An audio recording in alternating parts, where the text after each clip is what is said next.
I do love this air-cooled Evo engine. It shakes like a paint mixer, it's loud, clanky, and it pumps out a ton of torque down low while producing almost no power at the top of the rev range. I bought it because it's about to get discontinued. It's very possible that when Harley-Davidson releases its 2022 lineup, it won't include any air-cooled Evo Sportsters. Yes, the Milwaukee 8s will still be there, of course, but they're going to continue to be squeezed by those emissions requirements. Now, Indian, which has its share of air-cooled engines, has been developing liquid-cooled power plants for a while. First, there was the Scout, then the FTR 1200, and finally the Challenger. Gasp, an American bagger with a liquid-cooled V-twin. And the Challenger absolutely stomped a hole in Harley's not in sales, but certainly in terms of performance. And while Indian built the Challenger to take on the Road Glide, now they're going after the Street Glide with a liquid-cooled, fork-mounted fairing-equipped bike called the Pursuit. Let's see what's up with this upcoming model, and if you feel so inclined, please consider hitting that subscribe button and liking the video.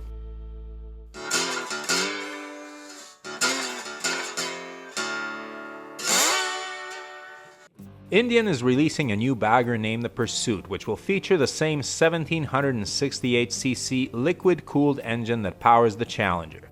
The big difference?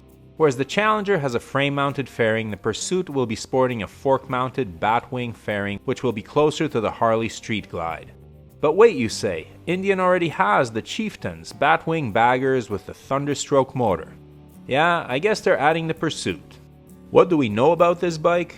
There will be a limited and a dark horse version. There will also be a premium package. We know that the bike will feature the Power Plus engine that is currently only used in the Challenger.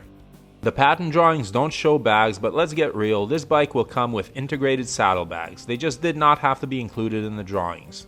There will probably be a top case option as well. The bike in the drawing has fairing lowers, a very tall windshield, floorboards instead of foot pegs, a thick generous seat, and a very Chieftain-like gauge cluster. The Mammoth windscreen is not very Chieftain-like, as the Chieftain I've ridden had a much shorter electrically adjustable windshield.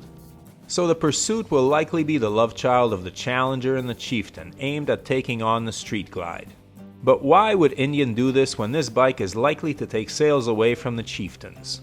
Why have two bikes which basically target the same customer, the bagger rider who likes a fork-mounted fairing? There are two reasons which I can imagine, and the real reason may be a mix of the two.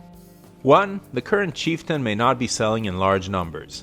I've ridden this bike before, and it is comfortable, capable, and has plenty of power for what it needs to do. Its Thunderstroke engine is one of the most beautiful power plants in motorcycling, and while it gives the bike peppy performance, it is very close in that performance to the Harley Milwaukee 8. So the Chieftain's overall performance, price, comfort, and features are pretty close to the Street Glide. It doesn't really outdo the Street Glide in any major way. On the other hand, the Pursuit will probably outperform the Street Glide by about the same margin that the Challenger outperforms the Road Glide. When you're taking on an industry leader with the intention of stealing some of those coveted sales, the worst thing you can do is to build a bike that is just as good as that market leader. What you need to do is to make your product stand out, and the Pursuit will stand out more than the Chieftain. The other possible reason for going with liquid cooling is emissions. They keep tightening more and more, and it is more difficult to make an air-cooled motor perform well and meet the ever more stringent standards. Maybe Indian execs are worried that the Thunderstroke, beautiful as it is, will not be able to meet those standards for very long, and they are starting to shift over to liquid-cooled power plants early to position themselves for the changes to come. Indian currently has 3 liquid-cooled motors with only one air-cooled one, albeit in 2 displacements. So does this mean that the Chieftain models will be on the chopping block?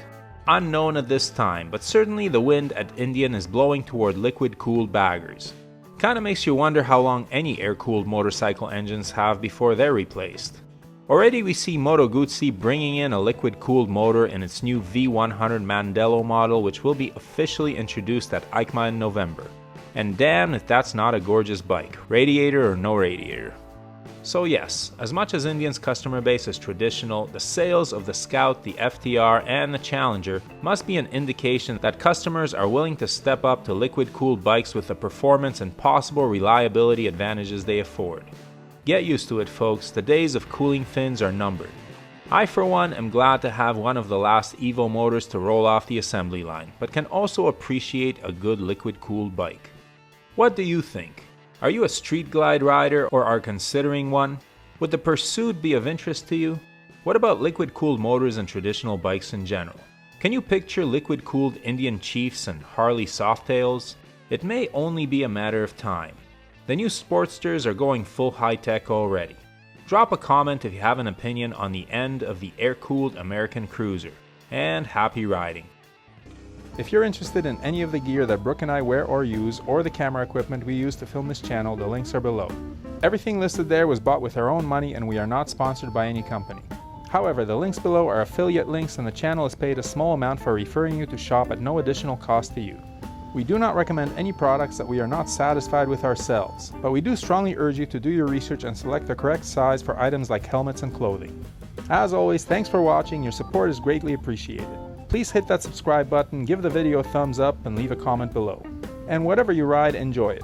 Wave at other bikers no matter what they're riding, we're all part of a brotherhood and sisterhood. Keep the rubber side down, shiny side up, and may the spokes be with you.